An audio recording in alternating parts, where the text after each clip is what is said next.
Welcome to STV. నా పేరు శ్రావ్య. బులెటిన్లో అప్డేట్స్ చూద్దాం. సినీ నటులు మోహన్ బాబు కుటుంబం వ్యవహారం రోడ్డెక్కింది. గుట్టుగా పరిష్కరించుకోవాల్సిన సమస్యలను వీధికెక్కించి రక్షణ కల్పించవలసిన తమ బౌన్సర్ల చేత దాడి చేయించుకునే దుస్థితికి వివాదాన్ని తీసుకెళ్లారు మోహన్ బాబు కుటుంబ సభ్యులు. పోలీస్ స్టేషన్లలో కేసులు పెట్టుకున్నారు. ఒక దశలో కవరేజ్ కు వెళ్లిన మీడియాపైన మోహన్ బాబు ఆయన అనుచరులు ఇలా దాడులకు తెగబడ్డారు.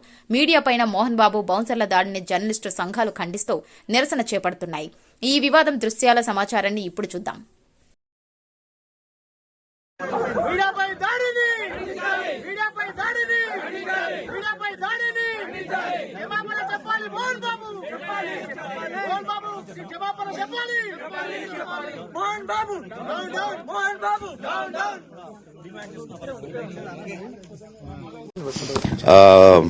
మా అంకులు విజయవాడలో ఉంటారు. అండ్ ఇక్కడ కొంతమంది అంకులు నాన్నగారు బాగా క్లోజు. మనోజ్, నువ్వు ఎన్నో సంవత్సరాలు ఇంటి బయటగా ఉన్నావు, నీ సొంతంగా ఉన్నావు. మీ నాన్నగారు అమ్మగారు ఒకరే ఉన్నారు.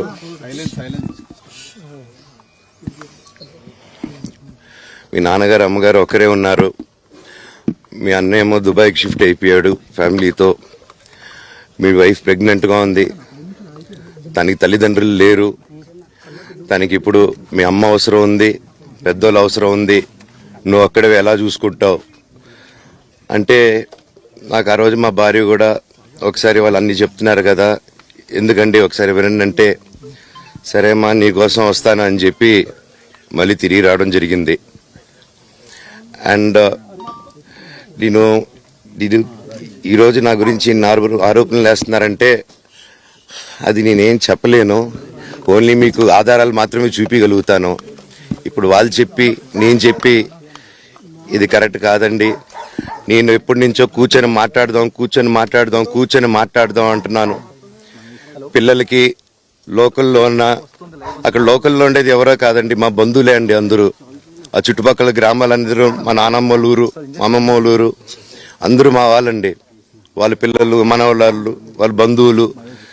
సో వాళ్ళకి అన్యాయం, వాళ్ళు నాకు వాళ్ళ అర్జీలు పెట్టుకున్నారు, వాళ్ళ లెటర్లు పంపించారు, వాళ్ళన్నీ చేశారు. నేను వాళ్ళకి సపోర్ట్గా మద్దతుగా నిలబడి ఏమైంది నేను అడిగేసరికి వినయ్ అతనికి ఫోన్ చేశాను, మెసేజ్లు పెట్టాను. సార్ వాట్ ఈస్ హ్యాపెనింగ్, నేను కావాలంటే కాలు మీద కూడా పడతానండి, ఈ ఇష్యూ క్లియర్ చేయండి, మాట్లాడుకుందాం అంటే చాలా దురుసుగా రిప్లైలు పెట్టారు. నేను ప్రతిదీ ఈరోజు సాయంత్రం 5:30కి ప్రెస్ మీట్ పెట్టి ఇన్నాళ్ళు ఆగానండి, ఇంకా ఆగలేను. ఈరోజు ఈవినింగ్ ప్రతిదీ చెప్పేస్తాను. ఆ రోజు నేను పోలీసు సపోర్ట్ అడిగినప్పుడు స్టేషన్కి 100కి ఎందుకు ఫోన్ చేశాను, ఆ 100 దగ్గర నుంచి నేను పర్మిషన్ ఇస్తున్నాను, నాకు ప్రాబ్లం లేదు. మనోజ్ గారు పెట్టారు, మనోజ్ గారికి సెక్యూరిటీ తీసేస్తున్నారు మీరు ఇంట్లో, వాళ్ళ బౌన్సర్స్ తెచ్చి పెట్టారు ఇంట్లో, కానిస్టేబుల్స్ పంపించేశారు పేరు తీసుకొని. నేను అందరి మీద ప్రైవేట్ కంప్లైంట్ వేస్తాను. నా పిల్లలకి నా ఫ్యామిలీ జోలికి వస్తే మాత్రం నేను ప్రైవేట్ కంప్లైంట్ వేస్తాను. మీరు న్యాయంగా చేయండి. దెబ్బలు మనోజ్ గారి మీద పడ్డాయి, దెబ్బలు లేదు మీరు వినండి, కానిస్టేబుల్స్ పంపించేశారు. నేను స్పీకర్ పెడతాను, మాట్లాడండి. నో మా ముందు మాట్లాడండి.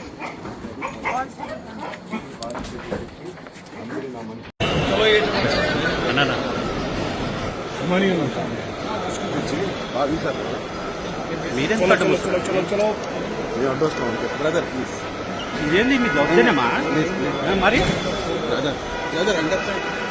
వచ్చింది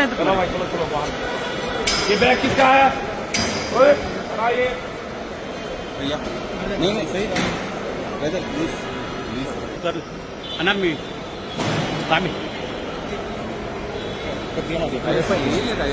అంటే మామూలుగా గొడవలు అవుతున్నాయి కదా, దాని విషయంలో మీరు ఎట్లా భావిస్తారు? ఫ్యామిలీ ఇష్యూస్ ఇవన్నీ రిజాల్వ్ అవుతాయి, గురించి ప్రతి ఇష్యూ చేసే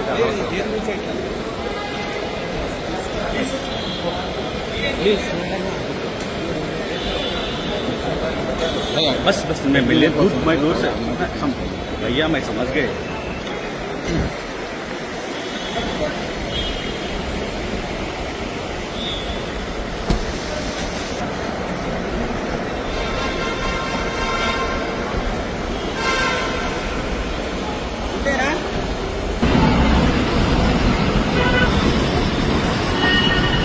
మనోజ్, నువ్వు నా బిడ్డవి. లక్ష్మీ ప్రసన్న, విష్ణువర్ధన్ బాబు, మనోజ్ కుమార్. నిన్ను ఎలా పెంచానురా నేను? అందరికంటే నిన్నే గారాభంగా పెంచానురా.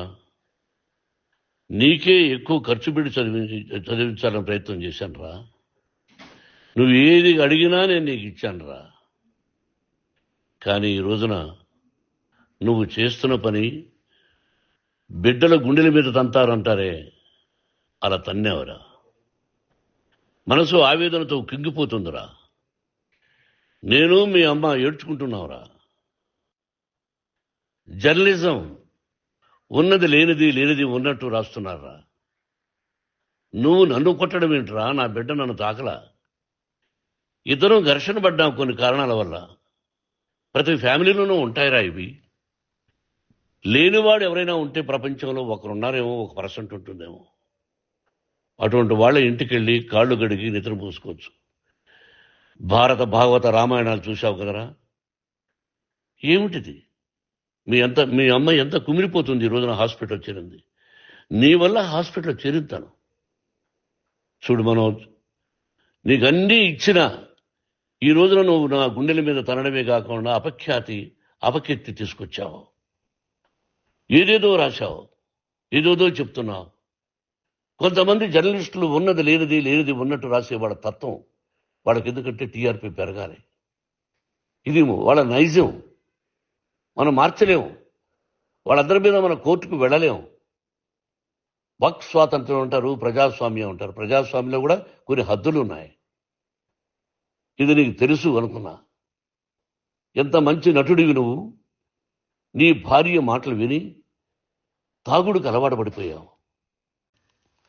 వింటున్నావా మనోజ్? ఎవరిని నమ్మాలో ఎవరిని నమ్మకూడదో పరిస్థితి తీసుకొచ్చావు. విద్యాలయాలు ఎంత గొప్పవిరా. మనం 25% కులమతాలకు అతీతంగా ఫ్రీ ఎడ్యుకేషన్ ఇస్తున్నాంరా. క్యాస్ట్ అనేది తీసేశానరా 92లో ప్రాస్పెక్ట్స్లో. నువ్వు చదువుకున్నావురా. అక్కడ చదువుకున్న బిడ్డలు IAS, IPS అయ్యారా. ఎంతో మంది గొప్పవాళ్ళు అయ్యారా.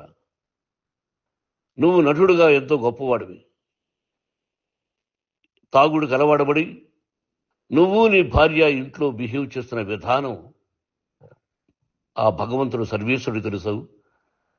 భగవంతుడు చూస్తున్నాడు రా. నేను తప్పు చేసినా, నువ్వు తప్పు చేసినా, ఎవరు తప్పు చేసినా. ఎంత అవకాశం ఇచ్చావు మాట్లాడుకునేదానికి అందరికీ. ఇన్ని సంవత్సరాల్లో మన విద్యాలయాల్లో ఒక్క తల్లి కానీ ఒక తండ్రి కానీ ఏమైనా చెప్పారా? ఆ బిడ్డలు మన బిడ్డలు రా. మీరెంతో నాకు అక్కడ ఉన్నవాడు కూడా నా కూతుర్లు, నా కుమారులు. ఎంతమందికి ఫ్రీ ఎడ్యుకేషన్ ఇస్తున్నావు. వాడి దగ్గర ఏది ఆశించరా. నువ్వు ఎందుకు ఇలా తయారైపోయావు? ఎందుకు ఇంట్లో ఉండే పని వాళ్ళందరినీ కొడుతున్నావు? పనివాడు వాడు పని చేసుకునేదానికి మన ఇంటికి వచ్చాడు రా. ఆ పనివాడిని కొట్టడం చాలా మహాపాపంరా. నేను వేరురా. నేను దండించడం వేరురా. నేనెవరిని ఆ చిన్న చిన్న వాళ్ళని కొట్టి ఇచ్చేసి చేయలేదురా. సినిమా ఇండస్ట్రీలో మోహన్ బాబు కొడతాడు, తిడతాడు అంటే అది షూటింగ్లో జరిగి ఉండొచ్చేమో. కానీ ఇంట్లో ఉండి 10 సంవత్సరాల నుంచి 20 సంవత్సరాల నుంచి పనివాళ్ళు ఉన్నారు. నేను ఇంట్లో లేని సమయంలో వాళ్ళందరినీ కొట్టి వాళ్ళ ఫోన్ లాక్కొని ఒకడైతే చచ్చిపోవాలి. వాడు పోలీస్ కంప్లైంట్ ఇచ్చి ఉండొచ్చు. నేను వద్దు అని వాడిని బతిమాలాడు. పోలీస్ కంప్లైంట్ కూడా ఇవ్వలా. ఇంకైనా నువ్వు నీ భార్య మారి బయట ఉండండి రా అన్నాను నేను.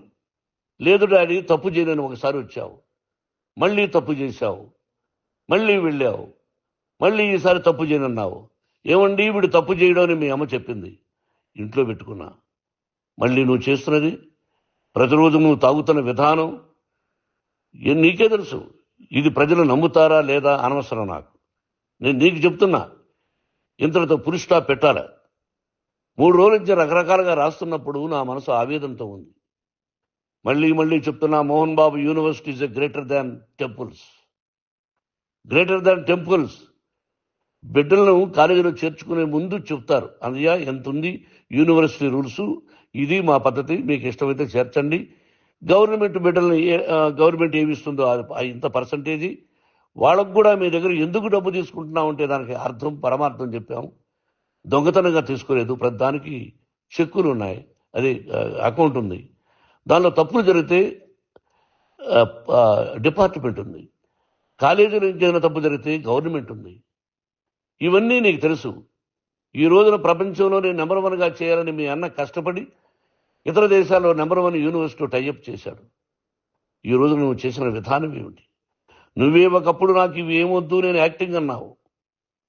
ఈ రోజున ఏం చేస్తున్నావు? విద్యాలయాల మీద పడ్డావు. తల్లిదండ్రులు చాలా గొప్పవాళ్ళరా. కొంతమందికి డబ్బు కట్టలేకపోవచ్చు, కట్టని వాళ్ళకు కొంత సహాయం చేసాం. అంతా సహాయం చేయలేము. బ్యాంకుల్లో డబ్బు కట్టాలి, లెక్చరర్స్కి డబ్బులు ఇవ్వాలి, యూనివర్సిటీ బ్రహ్మాండంగా నడపాలంటే మంచి లెక్చరర్స్ కావాలి. ఇవన్నీ తెలిసి చేస్తున్నావురా 32-33 సంవత్సరాల నుంచి. అది పక్కన పెడితే అందరినీ కొట్టడానికి వస్తావు, మీ అన్నం తిడతావు. ఒక వ్యక్తి వినయ్ గారనే ఆయన వ్యక్తి హెల్ప్ చేయడానికి వస్తే ఆ వినయ్ ఎవరు లజ్జాగుడికి చంపేస్తాను వాడు అన్నావు. ఇవన్నీ ఎంత తప్పురా? అంటే మీ నాన్నగారికి ఎవరు సహాయం చేయడానికి వస్తే వాళ్ళందరినీ లజ్జాకుడుకులు అంటావు, చంపేస్తానంటావు. మీ అన్నను చంపేస్తానన్నావు. చంపరా చూద్దాం మీ అన్న. నేనే అన్నా. తాకరా నీ ధైర్యం ఉంటే అన్నా. ఎంతమందిని చంపాలనుకుంటున్నావు? ఎంతమందిని చేయాలనుకుంటున్నావు? నువ్వు ఏం సాధించాలనుకుంటున్నావు? ఆలోచించుకో. ఈ ఇంట్లోకి అడుగు పెట్టడానికి నీకు అధికారం లేదు. ఇది నా కష్టార్జితం. మా నాన్నగారు 10 రూపాయలు 10 పైసలు కూడా ఇవ్వలేదురా. మంచి జన్మనిచ్చాడు మా నాన్నగారు. మద్రాసుకు వెళ్ళి వీధుల్లో అడుగు తిన్నానురా. ఒక పూట కూడా భోజనం లేకుండా అడుగు తిన్నానురా. న్యాయంగా మోహన్ బాబు తిడతాడు కొడతాడంటారు కానీ మోసగడనం లేదురా. నీట్ పార్లమెంటేరియన్గా బయట వచ్చానురా. నువ్వు నా పరువు ప్రఖ్యాతులు మంట గెలిపావు. ఏమిటి నేను చేసిన అన్యాయం? నీకు జన్మనిచ్చాను, అదా నేను చేసిన పాపం. అందుకే ఇది నా ఇల్లు అన్నావు. నువ్వు నీ ఇల్లు కాదు. నీ కష్టార్జితంతో నువ్వు సంపాదించుకున్న ఇల్లు నీది. ఇది నా డబ్బు, నా కష్టార్జితం. నా కష్టార్జితంలో నేను పిలిస్తేనే మీరు ఇంట్లోకి రావాలి. అటువంటిది పోగొట్టుకున్నావు నువ్వు. ఆస్తులు అంటావా? ముగ్గురికి సమానంగా రాయాలా లేదా అది నా ఇష్టం. ఆస్తులు ఇస్తానా, లేకపోతే గంగపాలు చేస్తానా, లేకపోతే ఎవరికైనా దానధర్మాలు చేస్తానా, అది నాకు సంబంధించిందిరా. నా కష్టార్జితం రా. మీరు చేస్తున్న విధానం గుణగణాలు కావాలరా. మందు తాగచ్చురా. ఎంత తాగాలి? నేను కూడా 1 or 2 పెగ్స్ తీసుకుంటా. ఇది తప్పు కాదు, జనానికి తెలియాలి. నా డబ్బు ఇది. తాగి ఎవరిని కొట్లా, తాగి నేను తింటున్నా. అది ప్రజలకు అక్కర్లా. నేను తప్పు చేస్తేనే ప్రజలకు కావాలా. ఇవన్నీ ఉన్నాయిరా. ఇవన్నీ తెలుసుకో. జర్నలిస్ట్ సోదరులారా, మీకు నా గతాన్ని తెలుసు, నా భవిష్యత్తు, నేను ఎక్కడి నుంచి వచ్చాను కూడా మీకు తెలుసు.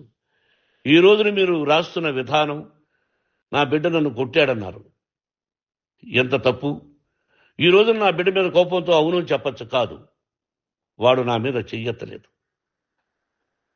నేను ఘర్షణ పడ్డాం. ఘర్షణ వేరు, కొట్టుకోవడం వేరు. గాయాలతో హాస్పిటల్కి వచ్చి కుంటుకుంటుగా నడిచాడు. మళ్ళీ ఏమని పోలీస్ స్టేషన్కి వెళ్ళి చెప్పాడు. ఎవరో 2 ఉన్నారు, వాళ్ళిద్దరూ నా మీద దాడి చేశారన్నాడు. నా ఇంట్లో పనిచేస్తున్న వ్యక్తుల గురించి పోలీస్ స్టేషన్కి వెళ్ళి చెప్పవలసిన అవసరం అతనికి లేదు, హక్కు లేదు. పోలీస్ డిపార్ట్మెంట్ కూడా తెలుసుకోవాల్సిన విషయం. నా ఇంట్లో ఉండే వర్కర్స్ మీద నేను కంప్లైంట్ ఇవ్వాలి. నువ్వు పర్మిషన్ లేకుండా నా ఇంట్లోకి నువ్వు చొరబడి ఈ ఇల్లు నాదంటూ ఇంట్లో పనిచేస్తున్న వర్కర్స్ మీద కంప్లైంట్ ఇచ్చావు. అది ఎంతవరకు పోలీసు న్యాయమో రూల్సో చూద్దాం. పోలీస్ డిపార్ట్మెంట్ ఇంటికి వచ్చింది. వాళ్ళకి రాశాను ఉత్తరం. అయ్యా, నేను సీనియర్ సిటిజన్ని, నాకు రక్షణ లేకుండా ఉంది. నా బిడ్డ వల్ల నా ఇంట్లో నుంచి నా బిడ్డను పంపించేసి ఇది నా ఇల్లని. వాళ్ళు నాకు సమాధానం ఇవ్వలేదు. ఇవ్వకపోగా ఎవరిని పట్టించుకోలేదు. ఇప్పుడు పోలీసు వాళ్ళు వచ్చి ఏమండి రూల్స్ ప్రకారం నా బిడ్డ ఇంట్లోకి రాకూడదంటే మాకు హయ్యర్ డిపార్ట్మెంట్, హయ్యర్ అథారిటీ వాళ్ళు ఫోన్ చేశారు. మీరు ఎవరిని స్టాప్ చేయొద్దండి, బయట నుంచి ఎవరైనా వస్తే వాళ్ళని స్టాప్ చేయండి అన్నారు. 2 రోజుల నుంచి 10 మంది 20 మంది వస్తున్నారు. వాళ్ళు అలా చూస్తూ నిలబడ్డారు. వాళ్ళు ఫోటోలు తీసుకున్నారు, వాళ్ళ మీద మళ్ళీ వదిలేస్తున్నారు. ఎవరిని నిందించాలి? But I give respect to the police department. వాళ్ళకి ఎవరు ఏ అధికారి ఫోన్ చేశాడో, ఆ అధికారికి ఏ పొలిటీషియన్ చేశాడో అది వాళ్ళకే వదిలేస్తున్నా. కాబట్టి వాళ్ళు పోలీస్ కంప్లైంట్ ఇచ్చినా కూడా మేము సంబంధం లేదని అంటున్నారు. కాబట్టి నేను నా బిడ్డను నిన్ను నాపు చేస్తున్నా. నువ్వు ఇంట్లోకి వచ్చే అధికారం నీకు లేదు. నువ్వు వచ్చి నీ బిడ్డను తీసుకెళ్ళు. సంతోషం. నువ్వు రాలేదు, నీ బిడ్డను జాగ్రత్తగానే చూసుకుంటావు. Take care your daughter, that's all. మీ అమ్మ హాస్పిటల్లో అడ్మిట్ అయింది. రేపో ఎల్లుండో మీ అమ్మను పిలిపించి బాగైన తర్వాత ఇదిగో నువ్వు నీ కొడుకు బిడ్డను తీసుకెళ్ళి వాడికి అప్పచెప్పని చెప్తాను పోలీసు వాళ్ళ ఆధ్వర్యంలో. ఇది 100% జర్నలిస్టు సోదరులారా, పులి స్టాప్ పెట్టండి. మీకు కుటుంబాలు ఉన్నాయి, మీ యజమానులకు కుటుంబాలు ఉన్నాయి. మీ కుటుంబాల విషయాలు, మీ యజమానుల కుటుంబాల విషయాలు మేము ఎవరు జోక్యం కలుగు చేసుకోవాలా. మేము నటీనటులం. మాది తప్పుంటే నటుడుగా నన్ను ఫెయిల్యూర్ అని రాయండి, నా నటన బాగలేకపోతే రాయండి. బట్ ఇంటి లోపల సందులో నుంచి చూస్తూ తప్పు చేస్తున్నామని ఉన్నది లేనిది ఉన్నట్టు రాయకండి. మీకు నా హృదయపూర్వక నమస్కారాలు. ఇన్ని రోజులు హృదయపూర్వకంగా ఎంకరేజ్మెంట్ చేశారు. ఆ ఎంకరేజ్మెంట్కు నమస్కారం చేసుకుంటూ I love you all. I love you police department. మీరు న్యాయంగా ధర్మంగా నడుచుకోండి, ఎవరికి తొత్తుల్లాగా ఉండొద్దండి అని మనవి చేసుకుంటూ నేను సెలవు తీసుకుంటాను. Thank you very much for all the journalist. ఇక్కడ ఫుల్ స్టాప్ పెట్టండి, ఫుల్ స్టాప్ పెట్టండి. Thank you very much.